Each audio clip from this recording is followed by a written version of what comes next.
तक्षक आया। तक्षक ने 1400 चेलन से कही क्या कर रहे हो? बोले क्या कर रहे, गुरुजी को सर्प ने खा लो सो डोंक बजाए रहे। तक्षक बोलो तुम्हारे जैसे चेला होते ही मर जाते तो ठीक है। बोले क्या? तक्षक बोलो तुमने अपने गुरु को जिंदा जमीन में गाड़ दो है, तुम्हें गुरु न मरे तो मर जाइए, इन्हें बाहर निकाल लो जो मर जाइए, पाप लग गया तुम्हें। तो 1400 चेलन ने गुरुजी को बाहर निकाल लो। तक्षक चलो गो। जब धनवंतर बाहर आए तो धनवंतर ने 1400 चेलन से कही क्या करो तुमने, हमें बाहर का निकाल लो, अब हमें बचावे वालों कोई नहीं।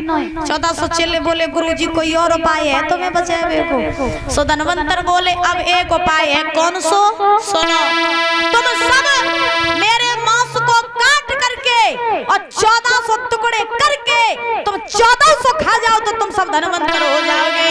अरे हुई 1400 रे धनवंतर।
प्रारंभ किया। 1400 टुकड़े कर लिए।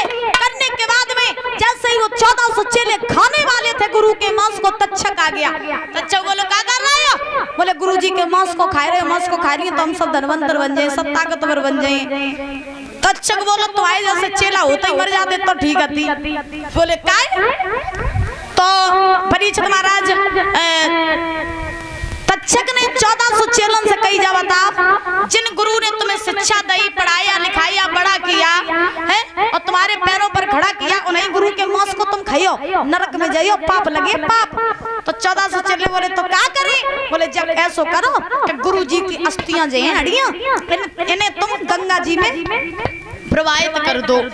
महाराज जैसे इतने वचन कहे तो आज 1400 चेलों ने वो गुरु जी के मांस को, हड्डियों को महाराज गंगा जी में प्रवाहित कर दिया। आज महाराज एक धोबिन, बंगाल की एक धोबिन अपने पति से लड़ाई करके गंगा जी में महाराज कूदवे काजे आई, मरवे काजे आई।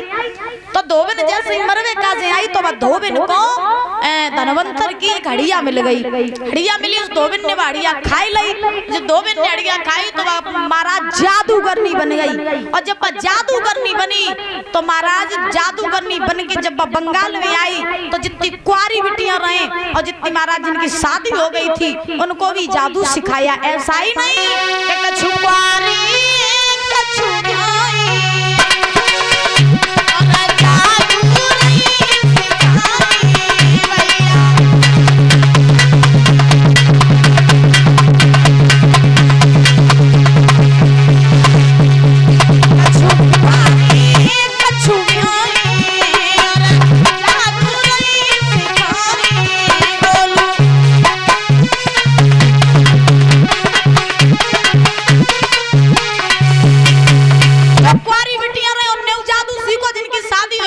जादू सीखो। आज वो प्रथा है कि सबसे ज्यादा जादू बंगाल में ही होता है। आज भी सबसे ज्यादा जादू बंगाल में होता है। अब इधर तक्षक चला फूल का रूप बना करके, और फूल का रूप बना करके तक्षक जैसे ही चला सो महाराज चल गए। आ जाओ तुम परीक्षित महाराज।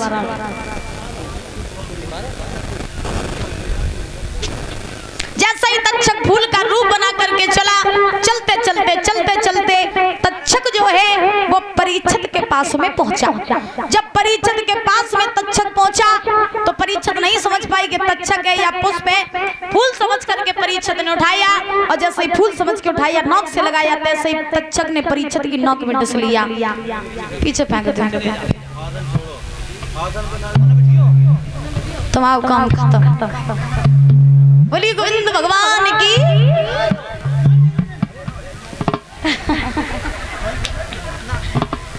आज महाराज ध्यान रखना, इधर परीक्षित को जैसे ही नाक में डसा है तक्षक ने, तो नाक में डसने के बाद वे परीक्षित पछाड़ खा करके गिर पड़े। हुआ ऐसा, बोलो अरे खाए राजा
भगवान के विमान आए और परीक्षित महाराज को अपने विमान में बैठा करके परम धाम को चले गए। बोलिए परीक्षित महाराज की, बोलिए सुखदेव महाराज की, बोलिए श्रीमद् भागवत महापुराण की। इस प्रकार से परीक्षित महाराज की मुक्ति हुई।